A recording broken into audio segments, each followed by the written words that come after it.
Wastapun Rizka Susilawati, SIM kuring kelas 10 IPS 2. SIM kuring bade nepikeun hiji dongeng nu judulna Si Kabayan Ngalanangka. Kabayan dititah ngalanangka ku mitohana. Nu kolot ngalanangka teh kabayan ceuk mitohana.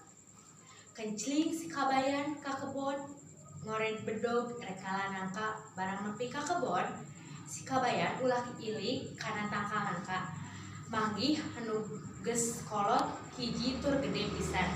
Aya di alam barang dipanggul kacida beratna. Wah, moal kaduga yeuh mawana, pikir si kabayan teh. Tuluy wae nangka teh ku si kabayan dipalitkeun ka walungan. Jug weh balik ti heula da geus kolot ieu ceuk si kabayan ngomong ka nangka. Barang nepi ka imah, si kabayan ditanya ku mitohana. Kabayan meunang ngalanangka teh.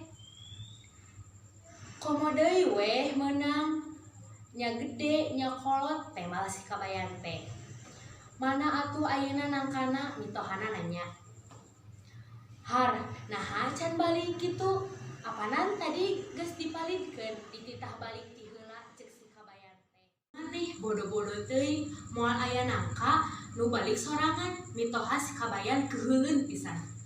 Wah, nu bodo mah nangkana kolot-kolot teh nyaho jalan balik ceuk si kabayan bari ngaleos. Kitu ti SIM kuring, hapunten lamun aya carisan nu teu merenah. Wassalamualaikum warahmatullahi wabarakatuh.